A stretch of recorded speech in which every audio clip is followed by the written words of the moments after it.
अबू जहल, अबू सुफियान और अखनस बिन शरीक का कुरान सुनने का वाकया।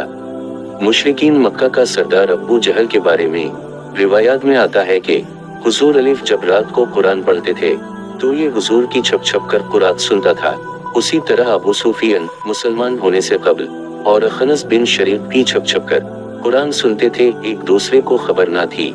सुबह तक तीनों छप छप कर हुजूर अलीफ से कुरान सुनते थे। जब दिन का उजाला होने लगता तो वापस अपने अपने घर लौट आते। एक दफा ऐसा हुआ कि तीनों रात को कुरान सुनने निकले और वापसी में एक जगह तीनों की मुलाकात हो गई।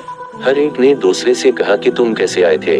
जब बात खल कर सामने आ गई कि कुरान सुनने आए थे तो अब सबने आपस में ये मुआहदा किया कि हमें कुरान सुनने के लिए नहीं आना चाहिए था। कहीं ऐसा ना हो कि हमें देखकर कुरैश के जवान भी आने लगे और हम आजमाइश में पड़ जाएं। जब दूसरी रात आई तो हर एक ने यही गुमान और ख्याल किया कि वो दोनों तो नहीं आएंगे, चलो मैं ये कुरान सुन लूं। गर्ज ये कि वापसी में सुबह के करीब फिर उसी जगह तीनों की मुलाकात हो गई। मुआहदा की खिलाफ वर्जी करने पर एक दूसरे को मलामत करने लगे। बिलाखिर दोबारा अहद किया गया कि कुरान सुनने अब नहीं जाएंगे। सुभान अल्लाह, कुरान सुनना और वो भी सरकार दो आलम की जबान मुबारक से। भला उनको कब सोने देता था, उसी वजह से उनकी नींदें भी खत्म हो चुकी थीं। और जब तीसरी मर्तबा रात आई तो फिर ये तीनों यही ख्याल करते हुए हुजूर की मजलिस मुबारका में पहुंचे और कुरान सुना और वापसी में फिर मुलाकात हो गई। अब तो एक दूसरे के मुंह की तरफ तकते रहे और आखिर सुबह को फिर मुआहदा कर लिया कि आइंदा से तो हरगिज सुनने नहीं जाएंगे। अब अखनस बिन शरीक अबू सुफियान के पास आया और कहने लगा, ए अबू हंजुला, तुम्हारी क्या राय है? तुमने मोहम्मद से जो कुरान सुना है तुम इसके बारे में क्या कहते हो? अबू सुफियान कहने लगा, ए अबू सलबा, खुदा की कसम, मैंने जो बातें सुनी हैं उनको खूब पहचानता हूँ, लेकिन बाज ऐसी बातें हैं जिनका मकसद और मानी नहीं समझ सका। तो अखनस ने कहा, अबू सुफियान, खुदा की कसम मेरी भी यही हालत है। इसके बाद अखनस बिन शरीक अबू जहल के पास आया और कहने लगा, ए अबू अल-हकम, तुमने मोहम्मद से जो कुछ सुना है उसके बारे में तुम्हारी क्या राय है और तुमने क्या सुना?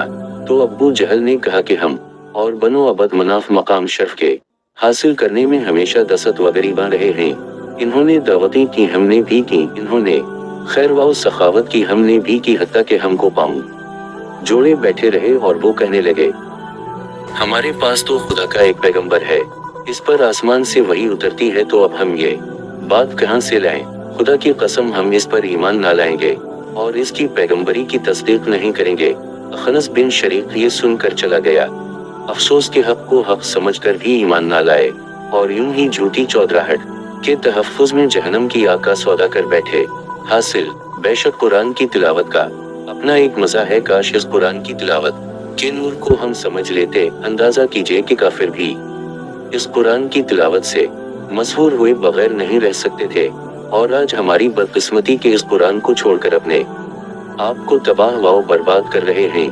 अल्लाह करे कि हम इस वाकया से सबक हासिल करें और कुरान की तिलावत को अपना मामूल बनाएं। अल्लाह ताला हम सबको समझ अता फरमाए। आमीन या रब्बल आलमीन।